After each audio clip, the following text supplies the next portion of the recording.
I'm here on the bustling streets of Turin in Italy, and I'm here to meet somebody who grew up in poverty in Portugal, but who has become a global icon, somebody worth $500 million, and somebody who is widely reputed to be one of the greatest athletes in sporting history. That person is Cristiano Ronaldo.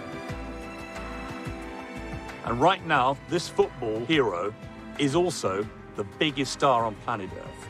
He's a private man. My job tonight when I meet him is to unpeel the layers of that privacy and get to the real Cristiano Ronaldo.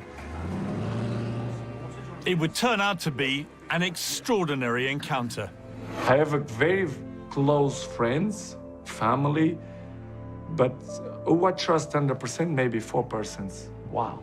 Messi is a fantastic guy, he's a fantastic player. Is he the best you've played against in your life? I opened the heart for her, she opened the heart for me. Probably the greatest love of your life. Exactly, this is what I want to say. 2018 probably was the most difficult year of my life in terms of outside football. Sorry. What's the sadness for you? To be the number one and I don't see nothing. You never saw how great you became.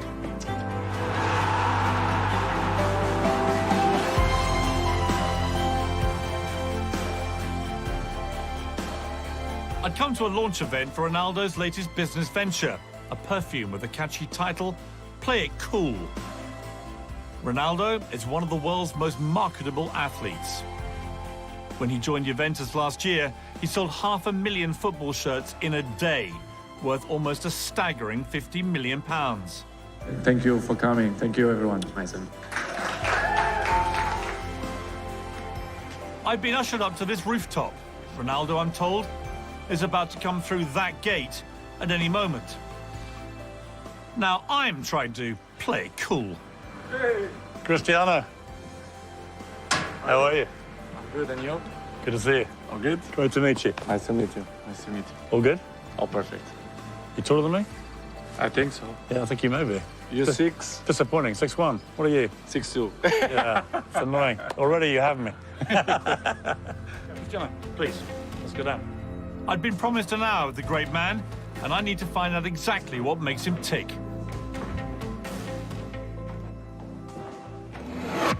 You nervous?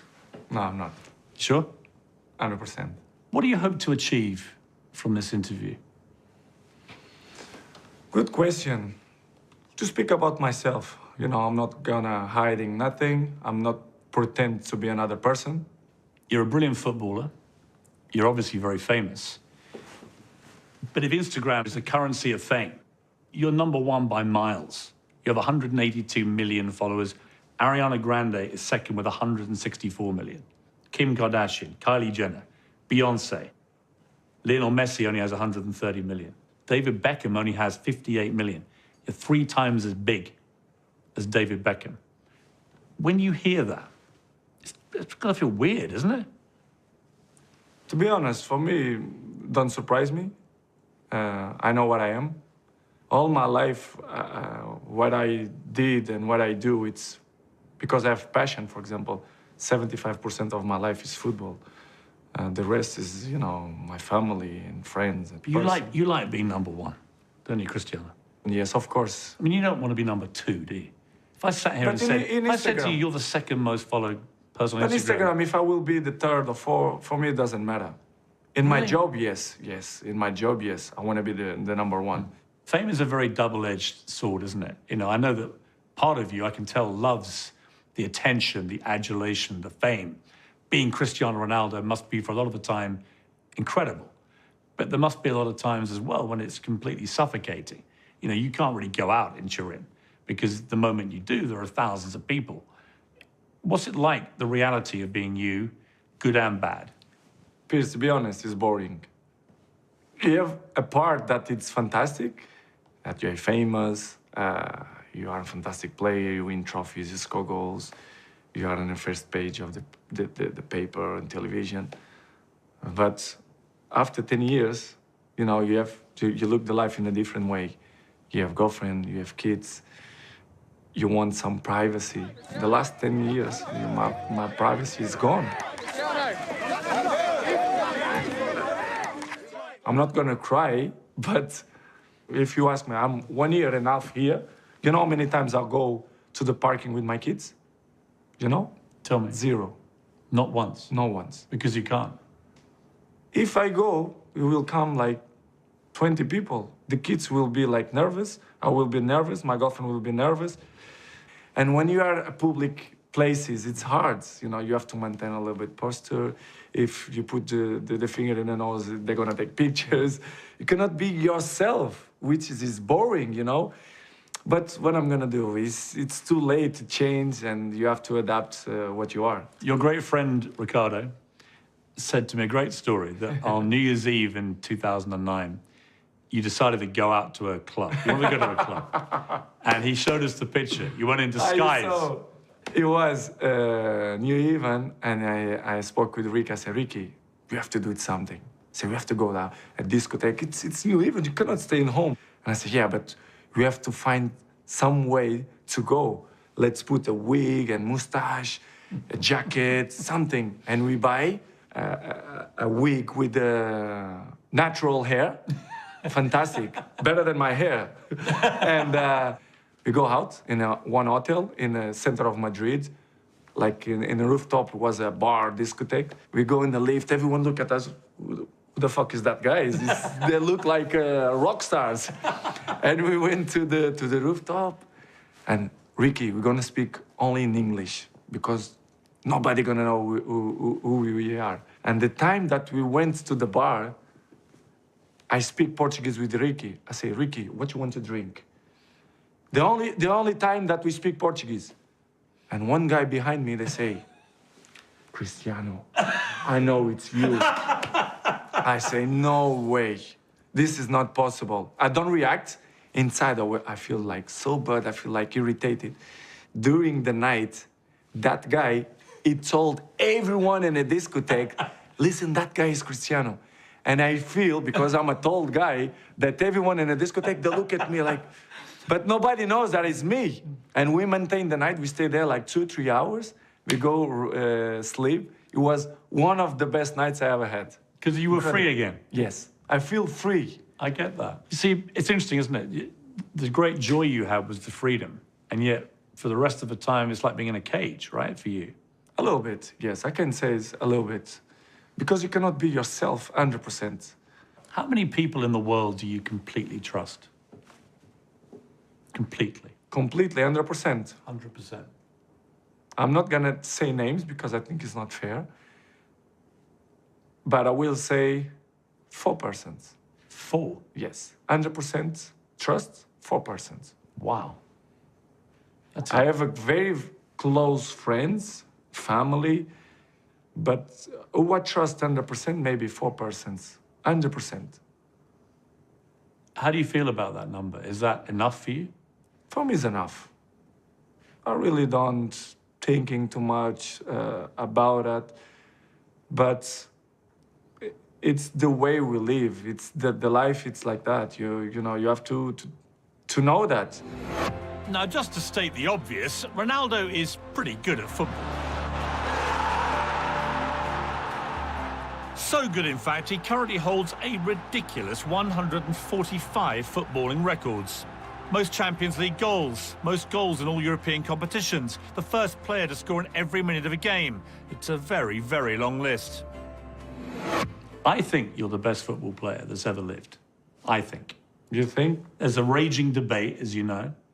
A lot of people think Messi. A lot of people think you. A few others think other players, but the two of you... You say yeah. honest? My honest thing is I think you. Very much. That matters to you? Yes.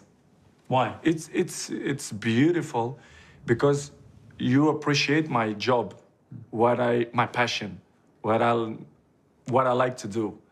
And when you listen kind of, people, for example, like you, it's nice, make me feel proud. It means that you are good, you are talent, you are the number one. Do you think what makes you different to the others, to the next rung on the ladder, if you like, of very good players, is the dedication level that you put in? I think I'm good, but I think my main strength, it's my mind. I think it's my strongest point, it's my mind. Pierce, the numbers, they don't lie. If you see during the last 15 years, my level is always kind of the same. So effort, dedication, work hard, because the talent is not enough anymore.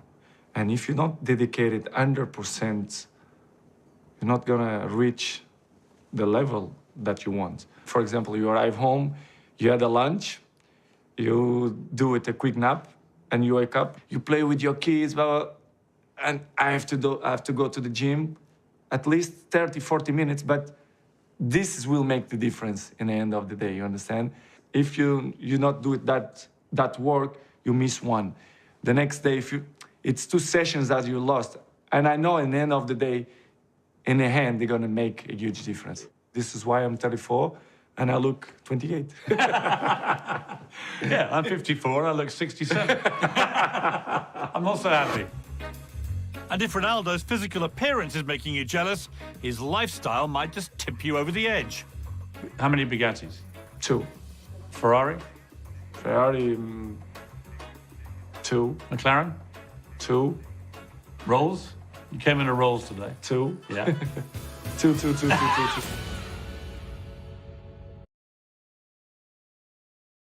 You are apparently worth $500 million. True?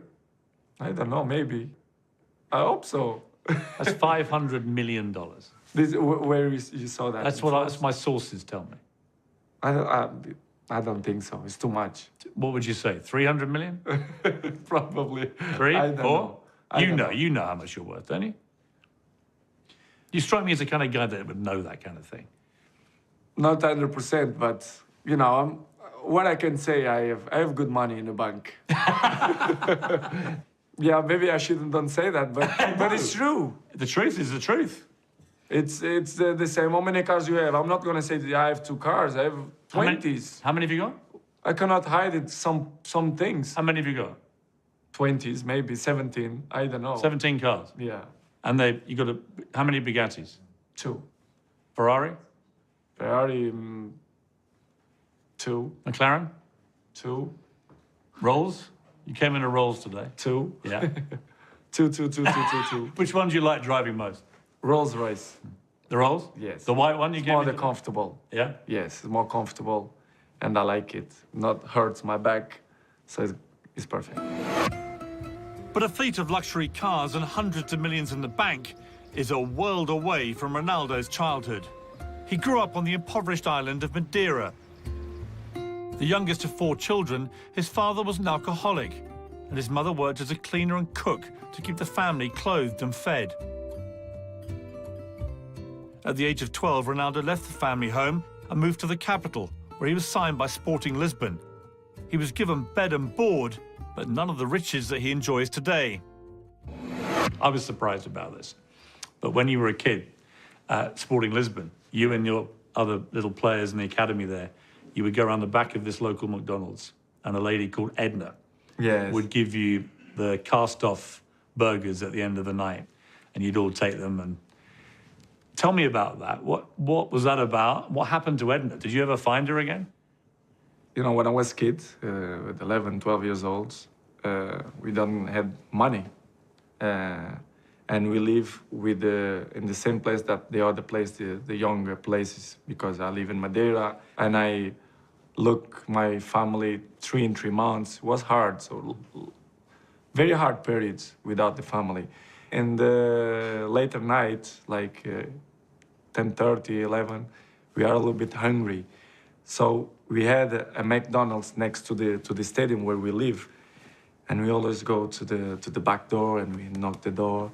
Hey, any burgers left?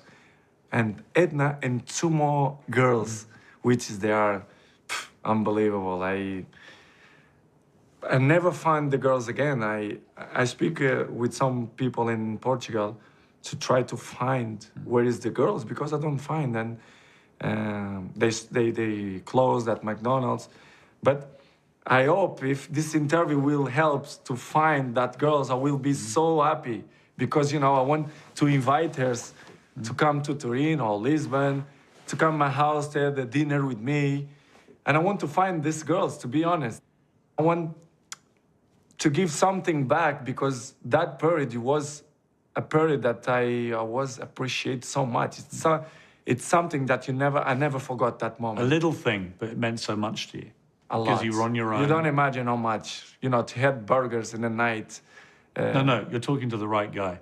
I know how much a Big Mac can mean at midnight. You're talking to a man who's eaten a lot of Big Macs, and I crave them. So I get it. I get it. And this is where you and I have got such a similar routine.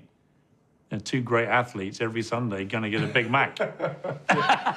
But I can see you have good abdominals. Thank you very much, Cristiano. Thank you for appreciating that. I appreciate it. It's something that gets a bit lost on the You public. look good, you look good. Thank you, mate. Appreciate it. You're looking good yourself. Scrounging burgers is not something Ronaldo's 4 children will ever have to try. Ronaldo named his eldest son Cristiano Jr. But that's where the similarities end for a 9-year-old being brought up amongst unimaginable wealth. This generation, you have 4 kids, you know what I'm talking about. They have everything easy. They have computers, they have good food on the table. They don't sacrifice a lot to get what they want. I want to give the best. I want him to suffer a little bit to reach what he wants to be. To have the hunger that you had. I think will be the most difficult part. You took him back to one of your first apartments, and very interesting, where the residence where I used to live, yes. With your friend, and you took him back there, and it was to teach him really about where you had come from, that you hadn't always had all this stuff. I remember I was in Lisbon, very normal residence, I can say a poor residence, and I took him to the residence, to the room that I used to live. The same persons was there to working there in the building, incredible. And I see the ladies, and they start to cry when they see me. And I took Cristiano to the room, and I say, Cristiano, look, the daddy used to live here. And he look at me, you joke, no? And I say, yeah, no, daddy don't joke, I live here. And he didn't believe. He didn't believe because what he see now, he don't imagine what we sacrificed, the hardest time that we had. He don't believe. So it's hard, but I think I'm gonna be, I know how to do it, to motivate him, to push him, but we'll be here. The difference will be here. I hope, I just pray that I want the mini Cristiano to be like me, but no panic, no problems. You're gonna be whatever you want. I'm not gonna make a pressure, just a little bit. And let's see what's gonna happen. Let's talk about football briefly. You currently have 145 records where you've been most, first, or only something in professional football. It's a ridiculous number. You're a team player in the sense you love to win big team competitions, but you also love individual awards. They matter to you. It's part of my sacrifice, my obsession to win, to have success. You know, when I say success, it's I worked for that. Talent is not enough. I dedicate myself so much that this is part of me. Records is part of me. I don't follow the records. The records follow me, which is different. Are you addicted to winning? Yes, I am. I'm addicted to the success. Because that's the thing good. that really drives you. Yes, I think so. And I think it's not something bad. I think it's good. It motivates me. If something not motivated, it's better, to stop. You understand? The record's coming in a natural way. It's different. But when you are close, you say, why not? For example, this record now, I think I had a chance to beat, and it's a beautiful record, the most top scorer in the world history. Of all the goals you've scored, I won't ask you to name the favourite. I'll tell you which my favourite is, for a number of reasons. It's the one you scored against Juve for Real Madrid. Mine as well. It's your favourite? Yes. We've got it here.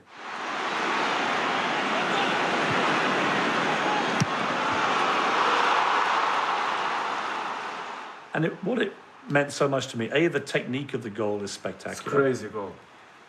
Secondly, it's against Juve, and the crowd reacted by giving you a standing ovation. And you went up to them and you beat your chest. And then here you are now playing for Juve. And I think it was all to do with that goal and that moment. Because to see an opposition crowd responding to your genius in that way, it moved me, and I'm not you, but it moved me watching that. Helps a lot, trust me, helps a lot. By far the best goal I scored in my career. Technically, from your point of view. Technically, very difficult to do that. I tried to score these goals many years. I had 700 goals, and I never scored a goal like when this. it went in, and you knew you'd finally got it, what was that feeling like? Like, oh, finally, I scored a bicycle goal, a beautiful bicycle, and the jumping. I think I'd never see a goal with the bicycle like this one.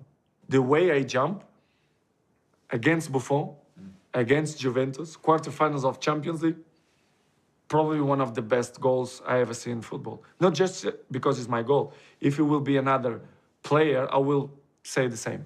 Better than sex? Better than sex. Be honest. Be honest. Be honest. No. It was, wasn't it? No, with my Gio, no. Ronaldo is surprisingly open and relaxed during our interview, but the mood was about to change dramatically. Very emotional for you.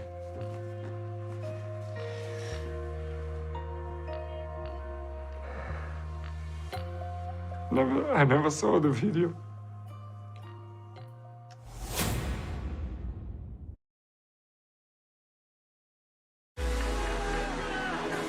When Georgina Rodriguez started dating Ronaldo in 2016, she not only had to cope with his extraordinary fame, she also became an instant stepmother to Ronaldo's 3 children, including twins born to a surrogate mother.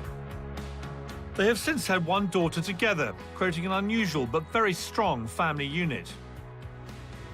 Let's talk about Georgina, your girlfriend, who you've been with for 3 years. She gave an interview recently, and she said that she wears sexy lingerie in bed every night. And she does that because it makes her feel good, but she said it also will make your man happy. So the obvious question, Cristiano, is, does it make you happy? No, it's funny. Makes me happy. But it's good. But she's a fantastic person. Fantastic. True love for you? Yeah, it is. She said when you met, it was like love at first sight. You met her in a Gucci store and it was like magic. Yes, it was. Gio is, you know, it's part of me. She helped me so much. Of course, I'm in love for her. She's the mom of my kids. And I'm so passionate for her, you know. It's great. She's my friend. We had conversations. I opened the heart for her. She opened the heart for me.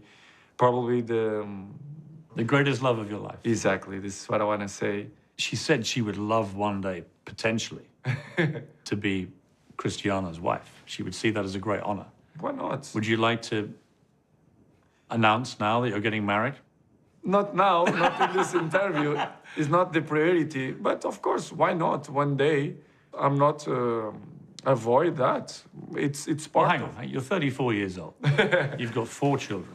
You have been avoiding it. Don't make me pressure. Please. You've been avoiding it. Come on, Cristiano. One day. I always said to my kids, don't get married before you're 35. You've got 1 year left.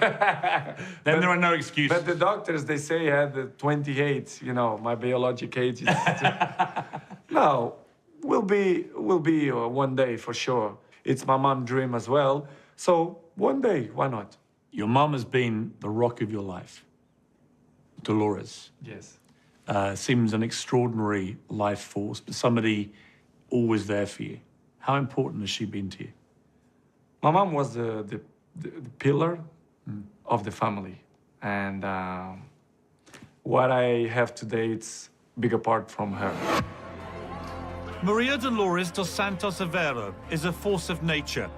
Wherever Ronaldo is, his mum is usually at his side. She lost her own mother when she was just 5 years old and was raised in an orphanage. She never remarried after Ronaldo's father died of liver disease due to his alcoholism at the age of 51. It's no wonder then she has so much emotion invested in her son. Your mum has to take sedatives before your big games. She can't even watch you play if it's a really big game. She gets so nervous.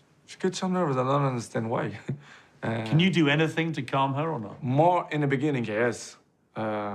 She's not allowed now to watch big games. I speak with one, two friends to stay with her. She go a walk with her around the house because she gets so nervous. She was a few times in the stadium and she broke 2 times the teeth because she's like so tense. What do we say when you get nervous and you? She fainted? She fainted 2 times in the Really? stadium. Yes. She's nervous. It's impossible. I cannot get. I say, listen, I don't have father anymore. I don't want to miss my mom now. So you're not gonna watch more games, big games, quarterfinals or semifinals or final. Go around, and she knew it as well that she cannot watch that kind of games. So I'm happy now. Your father, Dennis, he died of alcoholism, really. The more I dug into his story, the more empathetic I got to him in the sense that he had gone as a very young man to war for Portugal in Mozambique and Angola. And the experience had a bad effect on him, like it did on many young Portuguese men. When you learned more about what your father had to go through, did you have more understanding then of why he became the man he did? Peace, I don't know. When I speak about my father, I feel sometimes no words to explain what it was my father. We found something which I don't think you will have seen. It was an interview on Norwegian television where they just turned up at his house, a house I think that you'd bought him. 2004, the year before he died, and just before the big Euro final. And they just talked to him on the doorstep. And if you don't mind, I'd like to just play you the clip, because I think you'll find it very interesting. Og en stolt far ser at sønnen nå Portugals egen askeland. Família, populares, amigos e coisa tudo, é fantástico. Fico muito orgulhoso de ver o filho daquelas condições. Dette huset i Madeiras hovedstad Funchal kjøpte Cristiano Ronaldo til foreldrene etter overgangen til Manchester United. Vou agora poder ir lá a Lisboa ver a final, mas não vou, porque os nervos já estão grandes que não dá capacidade para não fico muito atacado. Não. É melhor ver na televisão. Men moren følger 19-åringen i Lisboa. Hun hans nærmeste støtte og livvakt. É indispensável, exatamente. É o carinho que ele tem e a mãe é guarda-costas que ele tem. É verdade, é guarda-costas que ele tem. Está 5 estrelas.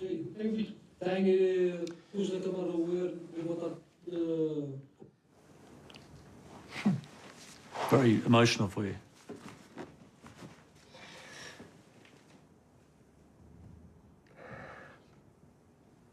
I never saw the video. Dá papel, filho.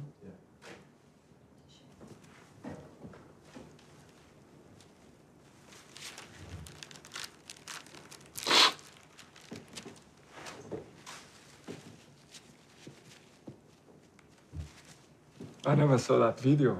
Unbelievable. To hear your father speak about how proud he was of you, that must mean a lot to you.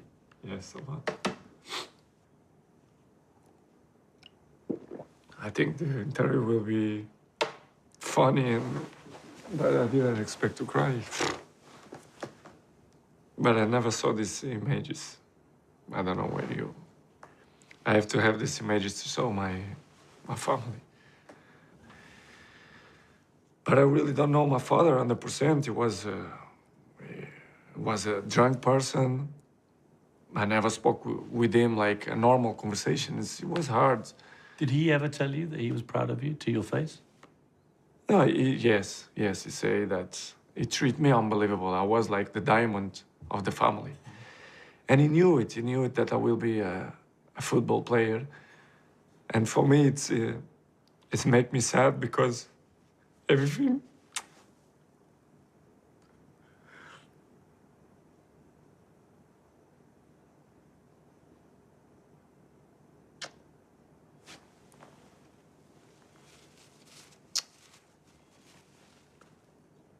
Sorry. What's the sadness for you? To be the number one, and I don't see nothing. I don't see to receive awards. To see what I. He never saw how great you No. became. No.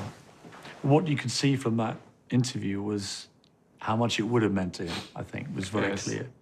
He clearly had a huge All plan. my family see, my mom, my brothers, even my old son, but my father, they didn't see nothing. And he died young, but it is what it is. Maybe I get everything in the football because he is in the sky and give me Do you feel that? energy. Yes, I feel. How has it affected you, do you think, as a father yourself? Has it determined the kind of father you wanted to be? The self-discipline that you have, you barely drink, you never smoked or taken drugs or any of those things, you've been very self-disciplined. Is that because actually part of you wants to show your kids that there's a different way? Yeah, I wanna be a good father. I think I'm a good father. Nobody's perfect. I'm still in the process to learn, but I think I'm a good father. I took the example of my mom, my family, my father, and I want to be a good father. What are the values that your family has instilled in you, do you think, that you want to instill in your kids? They have to be humble. They have to work hard. They have to respect the people. The basic points. And when you add healthy environment around your house, the kids feel. And I want to be the most cool guy, cool father possible. Let me let you into a secret. I have 4 kids. You won't be cool. You think you will. When you get to 40, 45, Finish. it's over. You become the least cool. It doesn't matter if you're Cristiano Ronaldo or me. You cease to be cool. It's going to come to you. Yeah, I want to break it to you gently. It's part. It's part of the journey. But in that situation, I will be prepared. I know the kids. They're gonna grow. They're gonna have a girlfriend. They're gonna have a family, and it's good. I will be old. I will enjoy what I get in the football, and I will have a calm life. I hope. Cristiano Jr. is 9 years old. He's already a very talented young footballer. We found a great clip. This is after Real Madrid, I think in 2017, won the Champions League at the Bernabeu. And this is Cristiano Jr. showing off his skills at the Bernabeu there on that celebratory day. And you could see, I mean, the flashes here they're like his dad. I mean, look at this. Fabulous. The dribble, the turn, the lethal finish. The skate, it's. He's a mini me, huh? I think so. Yes. Ronaldo's obviously a doting father, but protecting his children from negative publicity isn't always easy. I feel embarrassed. I just changed the channel for Cristiano to don't see that they speak bad about his father, a very bad case.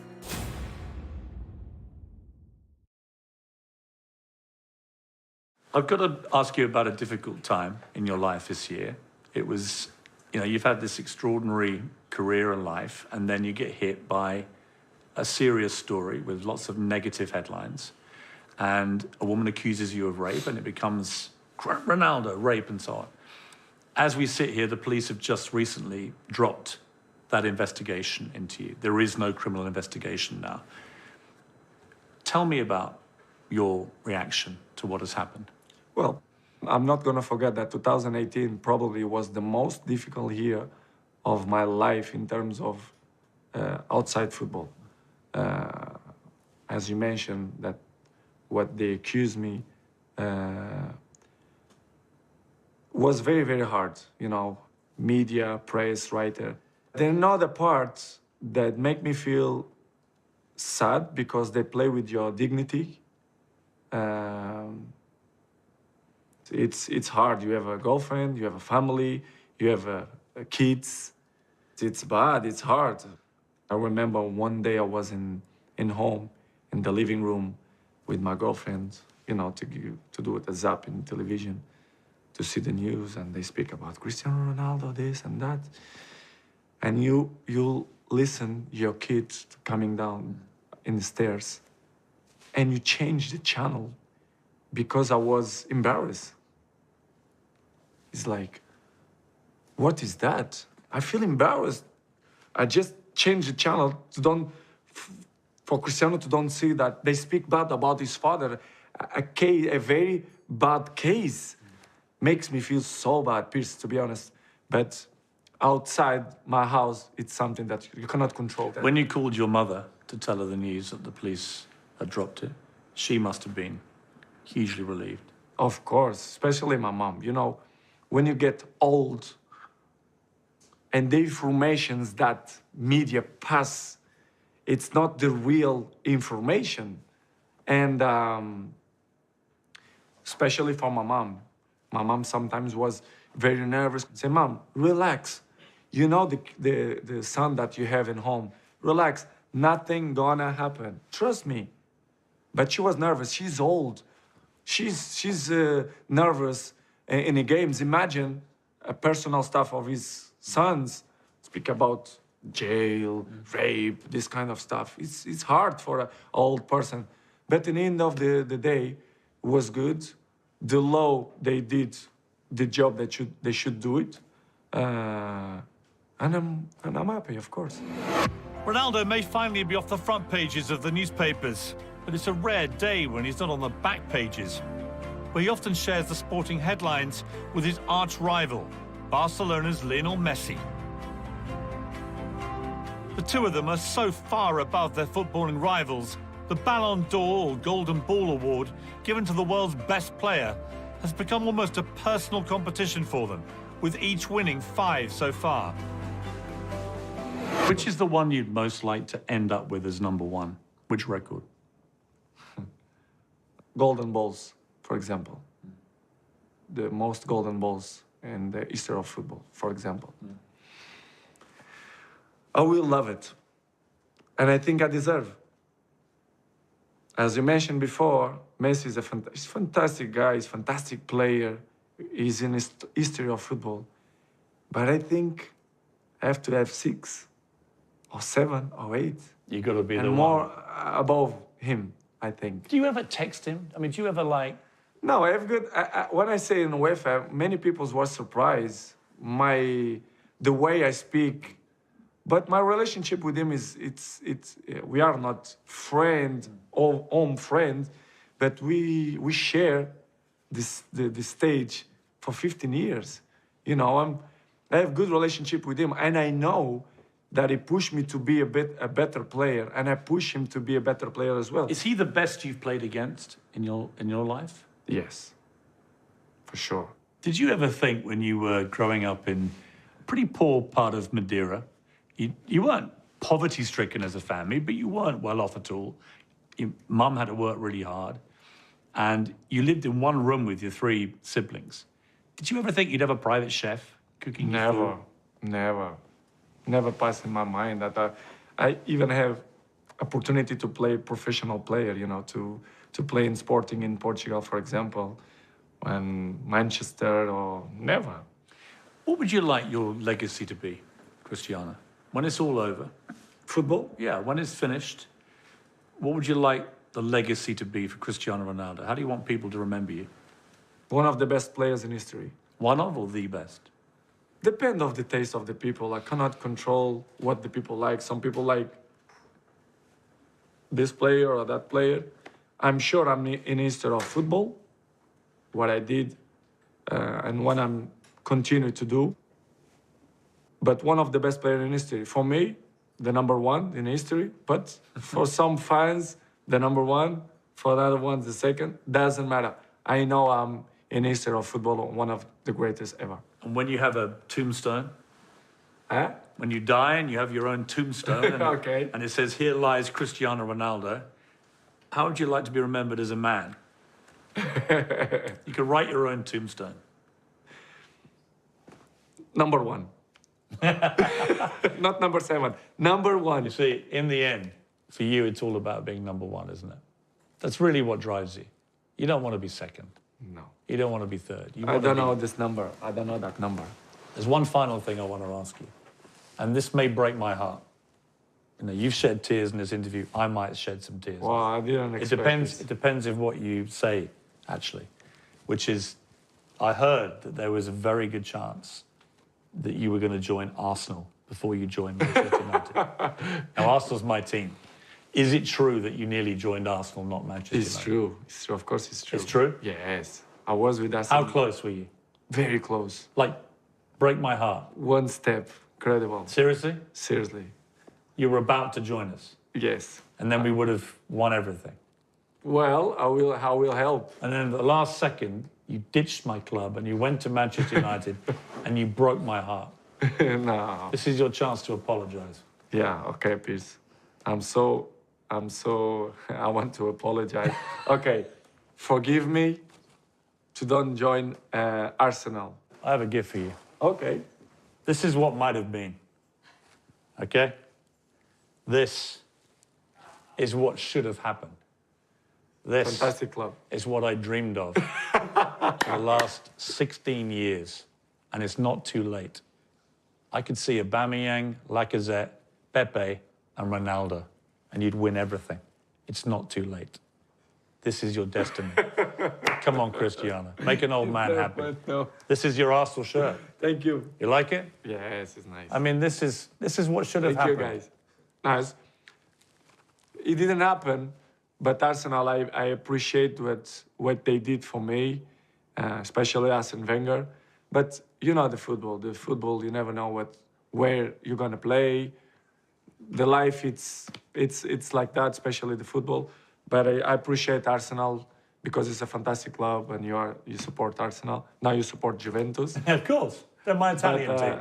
They're my Italian It's the team. Italian team, so perfect. So it's a good club. So thank you for the shirt. I will keep it in a special place. Cristiano, it's been great to talk to you. Thank you very and to much. get to know you better. I'm a fan. I think you're the best players ever played the game. Thank you for the pleasure you've given me as a football fan over the years. Thank you very I wish you all the very best with your career here in Turin, playing for Juventus. And I appreciate the time and the honesty you've given me. And thank you very much for your time as well. As I mentioned before, for me it's a pleasure to give interview to you. I didn't expect that you're gonna make me cry. I think I never cry in interview. I think. But you know, it was a I'm maybe a little bit embarrassed. I don't think you should be anything but proud, actually, of what your father said was incredibly moving. I thought in my mind that I saw this video before, but I didn't saw that video. I never saw that video. So surprised me because, well, do you see my reaction? But you know what it was? It was a human reaction. It was a son watching his father say how proud he was of his son. Incredible. I'm a father. I have a father. And if that kind of moment doesn't move you emotionally, you're not a real human being. To me, it was a very powerful moment in this interview. And it said a lot about you and your relationship with your father and how important family is to you. It is. This is why I started to cry because I didn't control, and it was very emotive moments for me. So thank you very much, Piers. Cristiano, it's great to Appreciate meet it. you. Thank you very much. Thank you. Really Thank you. appreciate it. Thank you, guys.